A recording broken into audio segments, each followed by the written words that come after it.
তো আজকে পটলটা অনেকদিন থেকে ফ্রিজে ছিল, কি করবো বুঝতে পারছিলাম না, তাই বানিয়েছি সর্ষে পটল।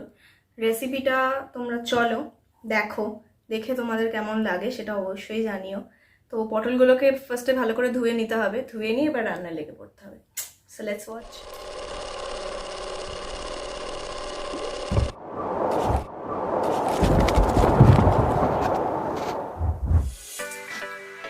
তো কড়াইতে শুকনো লঙ্কাটা দিয়ে দিলাম, দেওয়ার পর তারপর যতক্ষণ না ফোড়ন থেকে একটা শুকনো লঙ্কা ভাজার সুন্দর গন্ধ আসছে ততক্ষণ অবধি একটু ওয়েট করে যেতে হবে।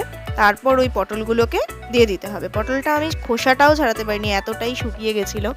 এই বাঙালির ঘরে না পটল একটা এমন সবজি যেটা গ্রীষ্মকালে ঢোকে আর শীতকাল না আসা পর্যন্ত বেরোয় না, কিন্তু আর এটা বাড়ির লোক পছন্দও করে না খেতে। এবার কি বানাবো সেই জন্য ভাবতে ভাবতে এই রেসিপিটা হঠাৎ মাথায় এলো। আমার মা এটা বানাতো। তারপর পটলটা এরকম মানে মা এখন আর বানায় না, আগে বানাতো। পটলটা একটু নুন দিয়ে ভাজা ভাজা করব, আর পটলটা নরম হওয়ার জন্য ঢাকাটা দিয়ে দেবো।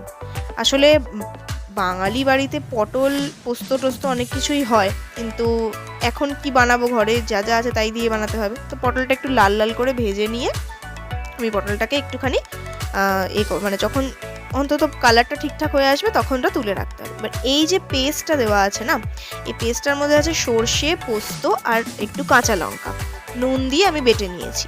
এবার সেই পেস্টটাকে কাঁচা অবস্থাতেই আমি ওই ভাজা পটলগুলোর মধ্যে, কোনো তেল এক্সট্রা অ্যাড হবে না, ওটা দিয়ে দেবো। দিয়ে দেওয়ার পর যতটা পরিমাণ পটল আছে ঠিক ততটা মানে আন্দাজ করে তার দ্বিগুণ মানে ততটা পরিমাণেই পেস্ট দিতে হবে। সেটা কেউ দ্বিগুণও নিতে পারে, যে যতটা ঝাঁঝ পছন্দ করে তার উপর এটা ডিপেন্ড করবে। আমার বর যেরকম তিরিক্ষে ঝাঁঝ খায়, মানে সে একদম তালু পর্যন্ত ছুঁয়ে যাবে, নাক দিয়ে জল বেরিয়ে যাবে, এরম টাইপের ঝাঁঝ। তো ওরম টাইপের ঝাঁঝ খায় বলে আমি একটু বেশিই দিয়েছি। মোটামুটি এখানে আমার 6টা কি 7টা পটল ছিল, তার থেকে তাতে 1.5 চামচ মতো পেস্ট দিলেই হয়, 1.5 টেবিল স্পুন। আর কিন্তু আমি এখানে একটু বেশি ইউজ করেছি।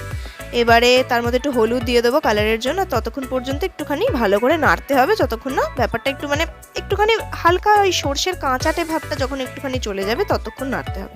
এদিকে এমন আমি নাড়ছি যে কড়াই ঘুরে যাচ্ছে। যাই হোক, আসলে আমার একদিকের হ্যান্ডেলটা ভেঙে গেছে, এবার সেই জন্য ওটাকে ঠিক করতে হবে। এবার ভালো করে ওটাকে একটু মাঝখানে চিনি দিলাম, আমি চিনি দিয়ে ওটাকে ভালো করে আর একটু নুন অ্যাড করতে হবে আন্দাজ মতো করে। এবার মানে শুকনো তো হবে না, একটু গা মাখা মাখা হবে, তাই জন্য জল দিতে হবে তার মধ্যে পরিমাণ মতো। এবার জল দিয়ে এবার একটুখানি ফোটন আসা পর্যন্ত ভালো করে মিক্স করে নিয়ে ওটাকে ফুটতে দিতে হবে।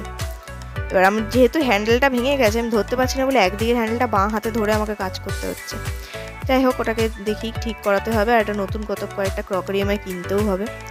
এবার এটা ভালো করে মিক্সড করে নিয়ে ভালো করে ঢাকা দিয়ে দেবো যতক্ষণ না মানে জিনিসটা হচ্ছে। আর ওপর থেকে যেটা দিতে হবে সেটা হচ্ছে চেরা কাঁচা লঙ্কা। চেরা কাঁচা লঙ্কা দিলে গন্ধটা সুন্দর আসে। এভাবে মাছ অনেক সময় আমরা করে থাকি, মাছ ভাপা টাপা, আমি পটল দিয়ে এটা করলাম। এবার তারপরে গা মাখা মাখা হয়ে এলে মানে ফুটে যখন একটুখানি গ্রেভিটা শুকিয়ে আসবে তখন ওপর থেকে কাঁচা সর্ষের তেল একটুখানি ছড়িয়ে নামিয়ে নিতে হবে। আমি এখানে 1 টেবিল স্পুন মতো কাঁচা সর্ষের তেল নিয়েছি। কাঁচা সর্ষের তেলটাতেই ঝাঁঝটা অ্যাকচুয়ালি আসে, আর লঙ্কাতে ঝাঁঝটা আসে। তো যে যতটা খাবে সেরম। তোমরা সাবস্ক্রাইব করো, আমি এটা ভাত দিয়ে খাই। আর বাড়িতে অবশ্যই ট্রাই করো, আর ভালো লাগলে কমেন্টে প্লিজ জানিও।